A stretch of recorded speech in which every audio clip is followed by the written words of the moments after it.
Let the words of my mouth and the meditation of our hearts be acceptable in your sight, O Lord. Amen. Today we stand at the foot of the cross. Today we stand still, because there is nowhere else to go. No more stories, no more miracles, no more teachings. Just this: a battered man on a hill called Golgotha, dying between two criminals while the sky turns dark. We come here heavy because we know the weight of what this means.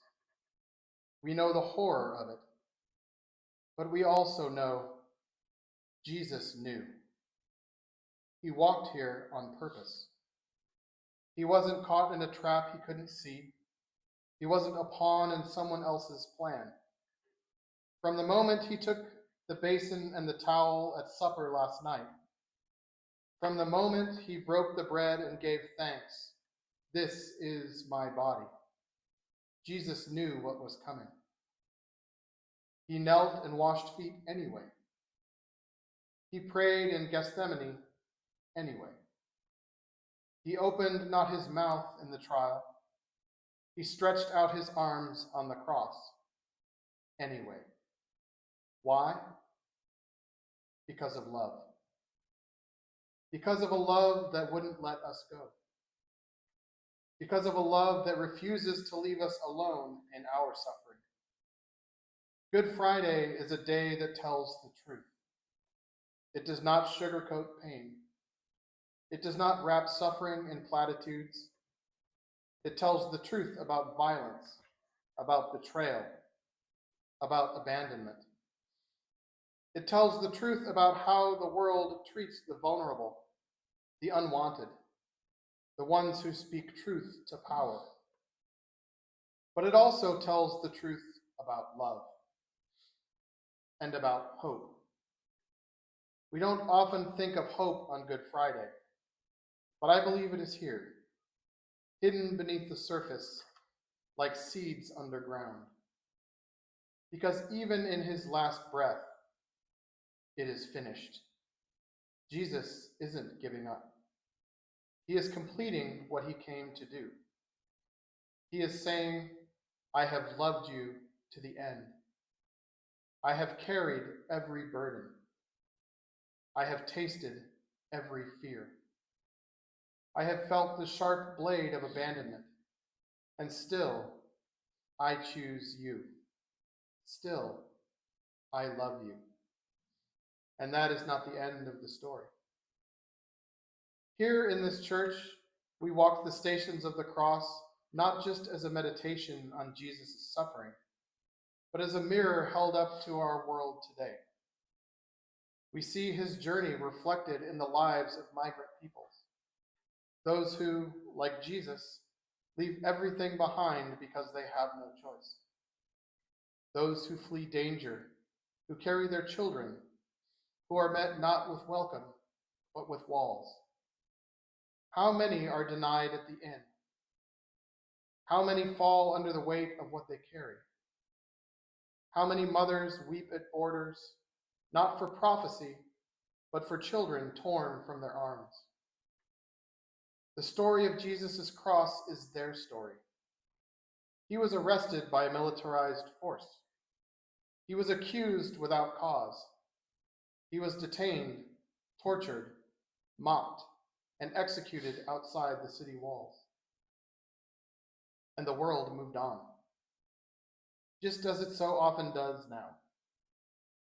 But the good news, the quiet hope that lives even in this darkest hour, is that Christ is not absent from those places. He is not absent from desert crossings. He is not absent from holding cells in refugee camps and processing centers. He is not absent from the drowning boats in the ocean or the long lines at the border. He is there, with them, just as he is here with us. Last night, Maundy Thursday, we remembered how Jesus gave his disciples one final commandment: love one another as I have loved you. And then he showed them what love looks like. He stripped off his outer robe. He knelt down. He touched their dusty, tired feet. He took the lowest place, the place of a servant, not because he had to, but because love always goes lower, to lift others up. And then he broke bread and said, "This is my body, given for you." He gave everything. And today, on Good Friday, we see the cost of that love. But here is the mystery, and it is a holy mystery. Jesus didn't suffer for us. He suffered with us. He didn't go to the cross to satisfy a wrathful God. He went to the cross because the love of God could not let us suffer alone. Because if God is not with us in our darkest hour, then what kind of God is that?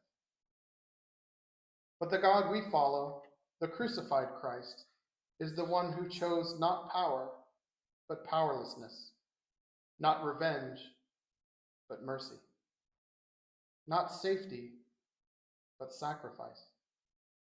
And the hope in all of this, dear friends, is that the cross is not the end. Tonight and tomorrow we wait. We wait in silence. We wait in the tomb.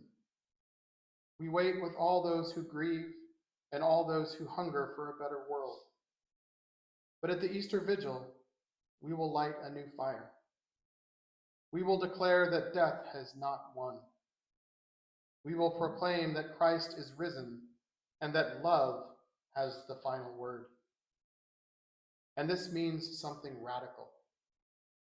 It means that the suffering of the world is not forgotten. It means that the injustices we see now at the border, in the prison system, in every place where cruelty masquerades as order, will not last. Because the tomb is empty. Because the stone will be rolled away. Because Christ lives.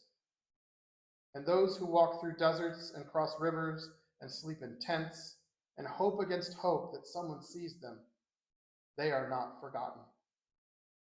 They are the ones Christ walks with. They are the ones whose burdens he carried. They are the ones we are called to love as he has loved us. So today, do not be afraid of the cross. Do not look away. Do not rush past it. Stay present. Let it break your heart. Let it stir you to compassion. Let it open your eyes to those who suffer now. And then wait with hope.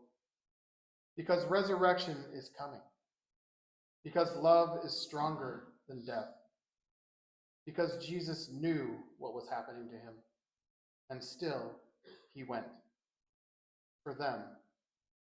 For us. For the life of the world.